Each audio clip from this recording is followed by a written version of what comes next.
Every few days, I go back and forth from thinking that this war in Ukraine can come to an end and that it will never actually find a peaceful conclusion. And these last 24 hours has me leaning again toward the idea that there cannot be a peaceful settlement.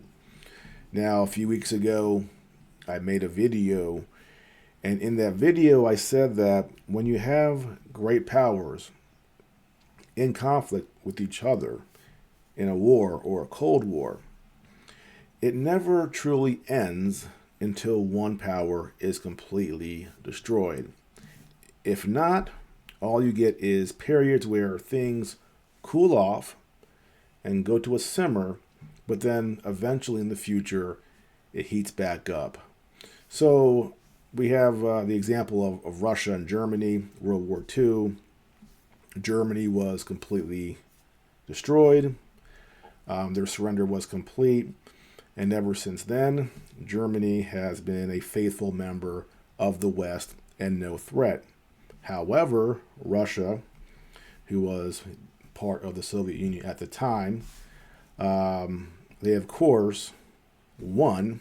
They advanced to Berlin, and we had the next 30, 40 years of a Cold War between the Soviet Union and the United States. Now, in 1991, the Soviet Union collapsed.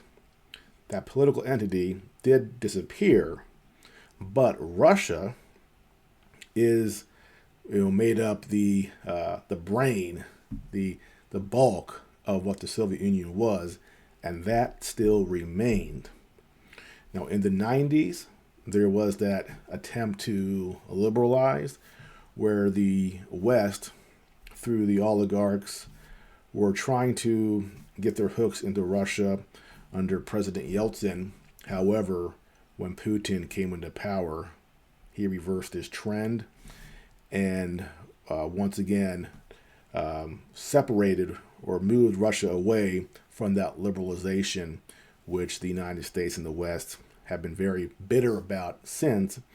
So we spent the last several decades trying to find a way to finally bring Russia to heel and to collapse it politically, break it up, and incorporate it into the West. But unfortunately for the geopolitical planners in the West, that effort has failed. And now we have this war that the Secretary of State of the United States has admitted, Marco Rubio, is a proxy war between the United States and Russia. So, because the great power Russia was never actually destroyed, that war never actually ended. And here we are, 30 years after the Cold War ended, once again in battle with Russia. So, can this war end? Well, you have the Europeans really excited. It's quite fascinating, actually, to go on X and see Zelensky travel to each country and do a Photoshop with all these European leaders who are saying that they're going to build up Europe's military capacity and find a way to keep the Russians constrained. And they're really, really gung-ho about it. And we're seeing an onslaught of propaganda in the media attacking Donald Trump, attacking the MAGA movement as being wrong on this Russia-Ukraine war, trying to get people to second guess this effort to bring about peace. So we have that problem with the Europeans. Now, how serious are they? Are they actually going to try to establish a no-fly zone in Ukraine or put troops in Ukraine? Because we know that Russia has said either one of these things, if for them, is essentially a declaration of war, and those troops and those planes would be subject to attack by Russia. So we don't know how serious Europe is. Is this all bark, or will they actually follow through on it? And we will find that out over the next several months. And if you're Russia, what do? It can't be any more clear that Zelensky, backed by the Europeans, won't back down, even if they can't replace, or the Europeans can't replace, the United States. So if they keep moving forward, the Russians on the battlefield, and finally take all four of those oblasts that are constitutionally part of Russia, can they just stop there? Because the way it seems, if they do that, Ukraine will simply just rearm, rebuild, and continue the war. So it doesn't seem like there can be any sort of ceasefire or armistice, because the fundamental problem doesn't change, which is that Ukraine has the ability to keep building their military and keep fighting. And it seems that they're very willing to do that, at least the people in Europe and the West who are protesting against Donald Trump and the administration pulling back funding. So Russia's in a tough spot. It seems that they have no real good partner here to negotiate with, except the Trump administration, ironically enough. And the Europeans, they don't want to talk. Zelensky, he's impossible. So what does Russia do? How far do they go? That is yet to be seen. Of course, with the Trump administration pulling back on military aid, how will that shape the battlefield? Will that allow Russia to start to gain momentum and push forward? And again, how far does Russia go in trying to not only take territory, but to destroy the Ukrainian military? That's going to be interesting the next several weeks to see. Now, another thing that's interesting is with Donald Trump's position on the war, on tariffs, there does seem to be a changing world order, and a change in this world order that's going to be permanent. Marco Rubio said it again about the fact that we are no longer in a unipolar world. We have great powers, the Russians, the Chinese, of course, the United States, and I guess at some point perhaps the Europeans. And with a change from unipolarity to multipolarity, well, that's a complete change in the world order, and there's going to be an adjustment. Now, what I've seen that's interesting the last day or so is that every world leader, it seems, and this would be obvious, they are really angling to play everybody, to play all the different positions, to see what they can get for themselves. The Chinese, for example, they're not very happy about the tariffs, right? So they seem to be a little bit uncooperative, or at least less so than they were, on the issue of Ukraine. In fact, there is a special envoy. Let me pull this up real quick. His name is, I hope I pronounced this right, Liu She.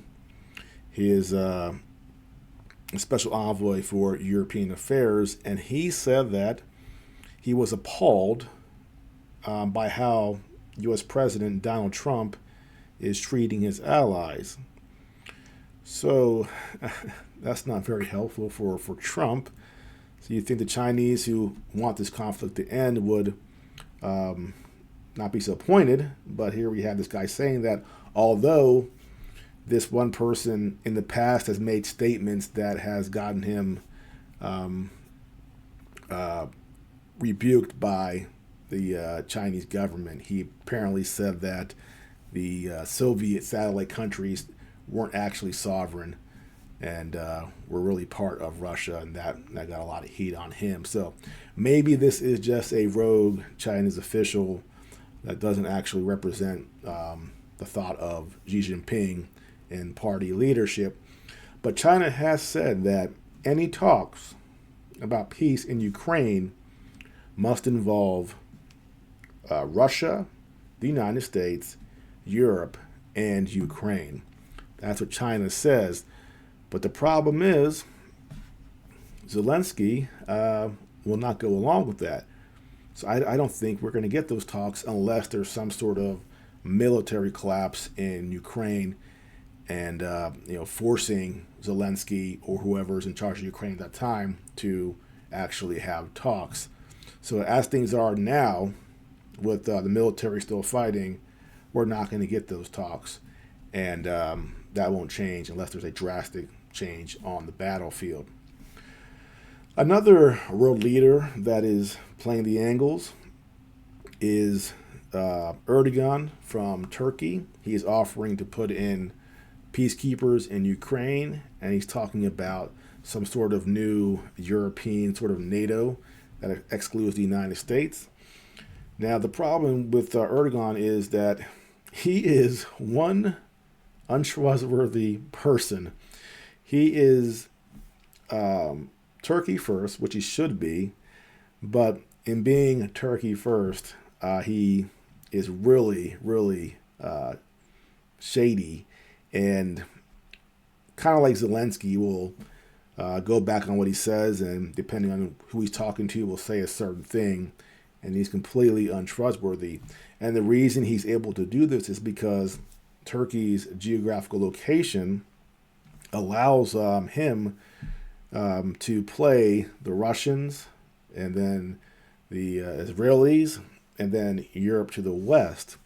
So he's in a very opportunistic position by the geography of Turkey, and that allows him to play everybody against each other to get what's best for Turkey. So that is what Erdogan is doing. And again, he is not a politician I would trust ever. Good for him. He's being Turkey first. And then we have Canada. If you're not in the United States, you wouldn't know that. Canada is really getting feisty up there with this tariff situation. Every time we have our national anthem played in Canada, they're booing it. So they're really getting feisty. They have one of their leaders, Ford. I think he's a governor of one of the provinces. I hope that's right. He's saying a lot of stuff about cutting off perhaps the electricity to Americans on the grid that he controls there in Canada, banning the sale of alcohol, a lot of stuff. He's talking a big game because of these tariffs. And Trudeau, who allegedly was supposed to resign, he is taking advantage of these tariffs, or the threat of tariffs, to really be chauvinistic and be all about go Canada. We're tough, and we're not gonna accept this, and we're gonna stand up for ourselves and be proud Canadians. So he's riding this riff to make himself out to be some sort of great national hero and leader, and so he's playing it for all it's worth. Now, of course, the United States has the power in this relationship just by the sheer size of our economy. So Canada, they're playing a dangerous game here. Is Trump serious about really crushing their economy by playing this tariff game, or is he just trying to negotiate? And that, to me, is not 100% clear. Well, we do know he used tariffs to negotiate, but where this is all going, I don't know quite yet. Because Mexico, we actually delayed tariffs another month. So I think the Mexicans are a little more concerned about the economic damage we could do to them with these tariffs. And obviously, behind the scenes, our people are negotiating something. And we'll see what washes out in a month. But again, Trudeau in Canada being really feisty. And of course, Canada and Trudeau are involved, or were involved, in those talks in Europe regarding the Ukraine war. So he's part of Team Europe in a sense, as far as opposing the United States.